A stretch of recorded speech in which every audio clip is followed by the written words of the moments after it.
Hello students, कैसे हैं आप सब। उम्मीद करते हैं आप सब बहुत अच्छे होंगे और आपने 2025 के सिंथेसिस के सारे क्वेश्चंस को बहुत अच्छे से हल किया होगा, बहुत अच्छे से समझा होगा। अगर अभी तक आपने उसे कवर नहीं किया है तो सबसे पहले उसे कवर करें, क्योंकि बहुत इंपॉर्टेंट रहने वाली एक्सरसाइज 2025 की। और उसी सीरीज की हम अगली एक्सरसाइज 2024 की आज हम चर्चा करेंगे, सिंथेसिस ऑफ सेंटेंसेस में। सबसे पहला क्वेश्चन देख लेते हैं। The sun rose, the boys went to school. यहाँ पे देखिए, एक कार्य के बाद दूसरा कार्य हुआ है। द सन रोज, सूरज उगा, उसके बाद बच्चे कहाँ चले गए, स्कूल चले गए। जब एक कार्य दूसरे के बाद हो, दोनों को सब्जेक्ट अलग अलग हो, तो सबसे पहले वाले का सब्जेक्ट ले लेते हैं। The sun having, nominative absolute से बना देते हैं। द सन हैविंग, राइज की थर्ड फॉर्म बेटा राइजन हो जाती है, कॉमा द बॉयज, अगला सेंटेंस एज इट इज बना देते हैं। बहुत आसानी के साथ पहला सेंटेंस बन गया, है ना। जब एक कार्य के बाद दूसरी कार्य घटना घटित हो और सिंपल बनाना हो, तो पहले वाले को नॉमिनेटिव एब्सोल्यूट में चेंज कर देते हैं। The sun having risen, comma the boy went to school. अगला देखिए, कॉम्प्लेक्स बनाना है। क्या है? ही इज पुअर, वो गरीब है। ही इज नॉट डिसऑनेस्ट, वो बेईमान नहीं है। वो गरीब तो है लेकिन बेईमान नहीं है। जब ऐसे विरोधाभास के सेंटेंस होते हैं कॉम्प्लेक्स सेंटेंस में, तो हमेशा याद रखिएगा, पेपर में अक्सर पूछ भी लिया जाता है। ऐसे में हम दो या ऑल्दो का यूज करते हैं। तो आप दो या ऑल्दो में से किसी को भी लगा सकते हैं। दो ही इज पुअर, यद्यपि वो क्या है, गरीब है। He is not dishonest. सही है बेटा। हाँ, अगर इस तरीके का आपको कोई सेंटेंस दिखता है जिसमें दो विरोधाभास दे रखे हो, कॉम्प्लेक्स बनाना हो, तो हम दो या ऑल्दो का यूज करके सबसे पहले यूज किया जाता है, वाक्य के शुरू में ही यूज किया जाता है, उसके बाद हम दोनों सेंटेंस को कनेक्ट कर सकते हैं। अगला देखिए, क्या बनाना है, सिंपल बनाना है। सिंपल में क्या कह रहा है, यू मस्ट वर्क हार्ड, तुम्हें कठिन परिश्रम करना होगा, और यू विल नॉट सक्सीड, तुम सफल नहीं होगे, है ना। हम ऐसे भी तो कह सकते हैं, तुम सफल नहीं होगे बगैर कठिन परिश्रम किए, कह सकते हैं, बिल्कुल आसानी से कह सकते हैं। हम पहले ये वाला सेंटेंस ले लेते हैं कि यू विल नॉट सक्सीड, तुम नहीं सफल होगे। यू विल नॉट सक्सीड, तुम सफल नहीं होगे। क्यों नहीं होगे? विदाउट वर्किंग हार्ड, बगैर, बगैर को क्या कहते हैं, विदाउट, विदाउट वर्किंग, वर्क को बेटा आईएनजी लगा देते हैं, विदाउट वर्किंग हार्ड। सही है, बगैर कठिन परिश्रम किए तुम सफल नहीं होगे। इसको हम और किस तरीके से बना सकते थे कि यू मस्ट वर्क हार्ड, तुम्हें कठिन परिश्रम करना पड़ेगा, किसके लिए, टू सक्सीड। आप ऐसे बनाना चाहें, टू प्लस V1 से बनाना चाहें तो उससे बना सकते हैं, टू सक्सीड, सफल होने के लिए। ये ज्यादा बेहतर है, you will not succeed without working hard. अगला देखते हैं, he is certain of being able to his friend. Complex बनाना है। ही इज सर्टेन, वो इस बात से श्योर है, किस श्योर है, कि वो अपनी फ्रेंड की, वो अपने फ्रेंड की क्या करेगा, मदद करेगा। तो ऐसे सेंटेंस में की का वो सर्टेन है कि वो अपने फ्रेंड की मदद करेगा। ये तो बहुत आसान सेंटेंस था। ही is certain that he will help his friend। सही है, he is certain that he will help his friend, या being able, he will be able to help his friend, अगर आप ऐसे करना चाहें तब भी सही है, आप सीधे सीधे लिखना चाहें तब भी वाक्य का अर्थ नहीं चेंज हो रहा है।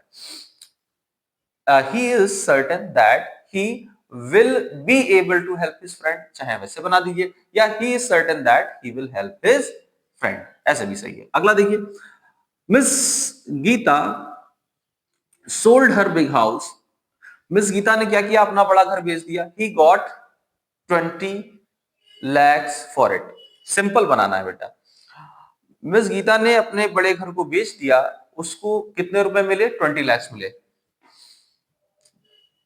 हम ऐसे नहीं कह सकते हैं कि she got, sorry, miss Geeta got 20 lakh rupees, उसे 20 लाख रुपीस मिले, क्यों मिले, फॉर सेलिंग।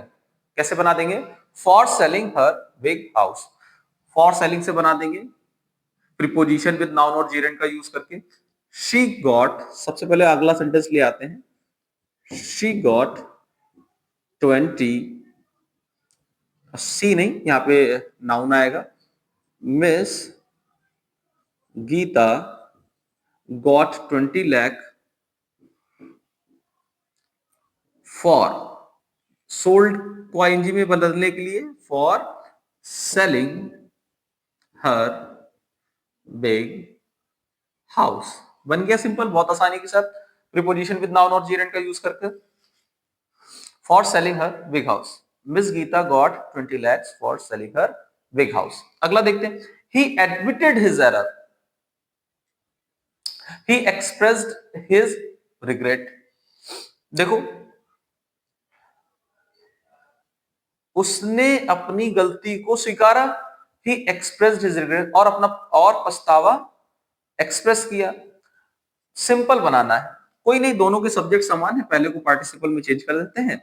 एडमिटिंग, पहले को प्रेजेंट पार्टिसिपल में चेंज कर देंगे। भाई उसने गलती को स्वीकारा और अपनी रिग्रेट शो किया, तो एडमिटिंग हिज एरर, कॉमा, ही एक्सप्रेस्ड हिज रिग्रेट। सही है बेटा, admitting his error, he expressed his regret. अगला सेंटेंस देखिए, कॉम्प्लेक्स बनाना है। क्या है sentence? This is the place here I was attacked bye robber. ये वो जगह है, यहां मैं क्या हुआ था, मेरे ऊपर आक्रमण हुआ था। किसके द्वारा हुआ था बेटा? रॉबर्स के द्वारा हुआ था, डाकुओं के द्वारा हुआ था।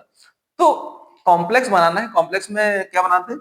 This is the place where I was attacked. जहां, प्लेस के लिए क्या लगाते हैं? वेयर लगाते हैं कॉम्प्लेक्स सेंटेंस में। This is the place where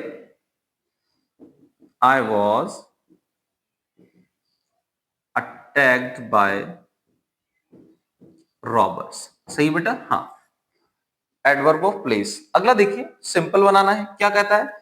his brother died, उसके भाई की मृत्यु हो गई। ही हर्ड द न्यूज, उसने न्यूज सुनी। ही फेंटेड, वो बेहोश हो गया। हम इसको ऐसे बना सकते हैं, कहीं पे भी आपको इस तरीके के 3 सेंटेंस दिख रहे हो और आपको सिंपल बनाना हो, तो याद रखिएगा उसने सुना है। सबसे पहले क्या सुना है? अपने ब्रदर की मृत्यु के बारे में, और उसका परिणाम क्या हुआ? वो फेंट हो गया। तो सबसे पहले हियर, ऑन हियरिंग, सुनकर। क्या सुनकर? ऑन हियरिंग, क्या सुना बेटा? न्यूज सुना। On hearing the news, on hearing the news of his brothers death, अपने भाई की मृत्यु है ना, ऑफ हिज ब्रदर्स डेथ। हाँ, नाउन कितना कार का? ब्रदर की मृत्यु के बारे में सुना, कॉमा, ही फेंटेड, ही फेंटेड। ये बहुत आसान होता है, अक्सर पूछ लिया जाता है, याद रखिएगा। उसने सबसे पहले सुना था, तो हमने ऑन हियरिंग लगा दिया सिंपल सेंटेंस में। क्या सुनी थी? न्यूज सुनी थी। किसके बारे में सुनी थी? अपने भाई के बारे में।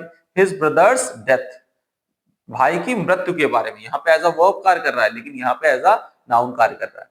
आगे देखिए, कॉमा, ही फेंटेड, वो बेहोश हो गया। अगला देखिए, she is rich, she is not happy. यहां पे भी देखिए विरोधाभास है, कॉम्प्लेक्स बनाना है। कहीं भी विरोधाभास आपको दिख रहा हो कॉम्प्लेक्स सेंटेंस में, दो या ऑल दो का यूज कर सकते हैं। दो she is rich, she is not happy. दो शी इज रिच, यद्यपि वो क्या है? अमीर है। She is not happy. सही है, दो she is rich, she is not happy. अगला क्या बनाना है? सिंपल बनाना है। He gave me, he gave them his advice, उन्होंने उसको एडवाइस दी। ही हेल्प देम लिबरली, और उदारता से उसकी हेल्प की। सिंपल बनाना है बेटा।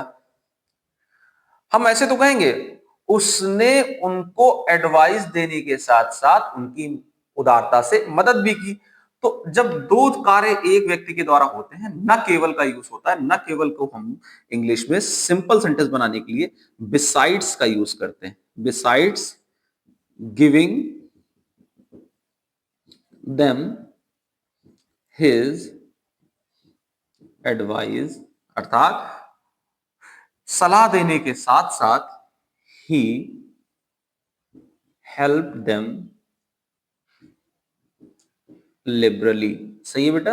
हाँ, बहुत आसान है। इस तरीके के क्वेश्चन बार बार पूछे जाते हैं पेपर में। जब दो कार्य एक व्यक्ति के द्वारा होता है तो हम ऐसे बिसाइड्स के साथ वर्ब या इंजी form, besides giving them his advice he help them liberally.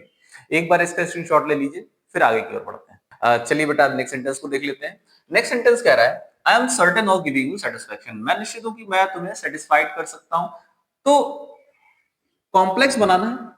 मैं निश्चित हूं कि मैं तुम्हें संतुष्ट कर सकता हूं। बहुत आसानी से बन जाएगा। I am certain that I can